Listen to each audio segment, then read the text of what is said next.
ध्यान दो, देखना मत। आज हम सभी जानेंगे देशांतर रेखाओं के बारे में। किसके बारे में? देशांतर रेखाओं के बारे में। ये पृथ्वी पर, सब लोग बोलो, पृथ्वी पर दो काल्पनिक रेखाएं हैं, अक्षांश रेखा और देशांतर रेखा। अक्षांश रेखा जो था ये बीच से गुजरती है ना, भूमध्य रेखा के समानांतर से भी जाती है ना। इसकी कुल संख्या कितनी है? 180। कितनी है? 180। और देशांतर जो रेखा है ये उत्तरी ध्रुव को दक्षिणी ध्रुव से मिलाती है। किससे मिलाती है? उत्तरी ध्रुव को दक्षिणी ध्रुव से, यानी कि इसके ऊपरी सतह से होके जाती है, एक इसके बीच से होके जाती है। इसको अक्ष रेखा कहते हैं। क्या कहते हैं? अक्ष, है ना। ये बीचों बीच से होके गुजरती है इसके सेंटर से, पृथ्वी के क्या, किससे?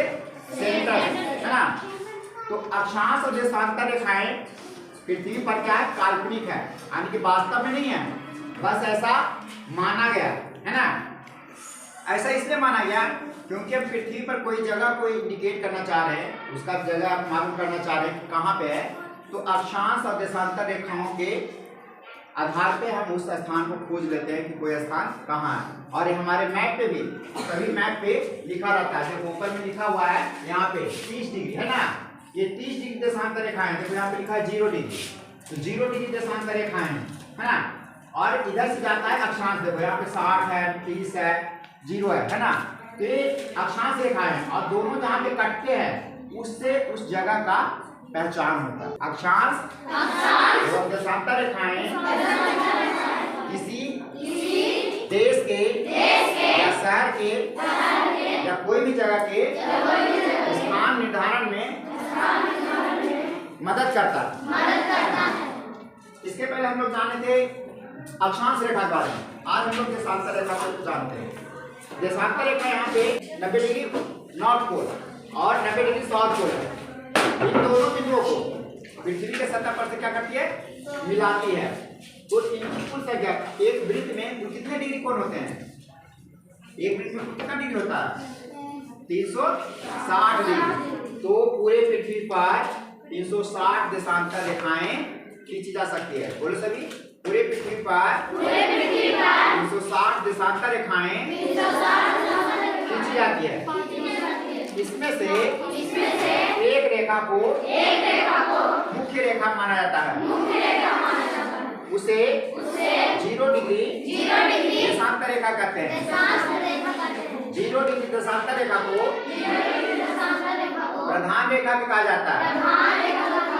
यह लंदन के ग्रीनविच से होके गुजरती है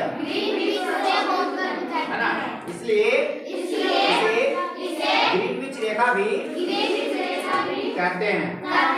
अब देखो, अक्षांश रेखाएं थी, जैसे से ऊपर जाते थे अक्षांश रेखा की लंबाई क्या होती थी? घटती जाती थी। क्या होती थी? घटती जाती थी। लेकिन ये जो रेखाएं हैं आपस में इसकी लंबाई क्या है? सबकी बराबर है। क्या है? बराबर है। लेकिन इसके बीच की दूरी क्या है? यहाँ पे एक बिंदु के रूप में है ना, और यहाँ पे सबसे अधिक दूरी है कि नहीं? तो बोलो, देशांतर रेखाओं की आपस में सबसे अधिक दूरी विषुवत रेखा पे होती है और 90 डिग्री पर बिंदु के रूप में ये मिल जाते हैं, है ना। 180 डिग्री देशांतर रेखा को अंतर्राष्ट्रीय पृथ्वी रेखा कहा जाता है। यह 0 डिग्री के विपरीत होता है।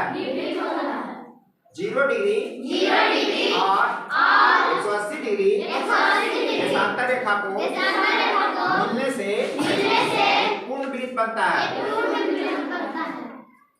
180 डिग्री देशांतर रेखा से पूरब जाने पर एक दिन बढ़ जाता है, पश्चिम जाने पर एक दिन घट जाता है ना। हम लोग जैसे यहाँ पे घूमते हैं, ये पृथ्वी इधर से पश्चिम से पूरब घूम रही है ना, तो सूर्य की रोशनी जहाँ पे गई, यहाँ पे सुबह हुआ, तो सुबह हुआ तो यहाँ पे तो अगला दिन बन गया, लेकिन अभी यहाँ शाम ही है ना, क्या पिछला दिन होता है। तो अंतरराष्ट्रीय तिथि रेखा जैसे सूर्य के पार होता है तो क्या हो जाता है, एक नया दिन आ जाता है ना। तो इस तरह से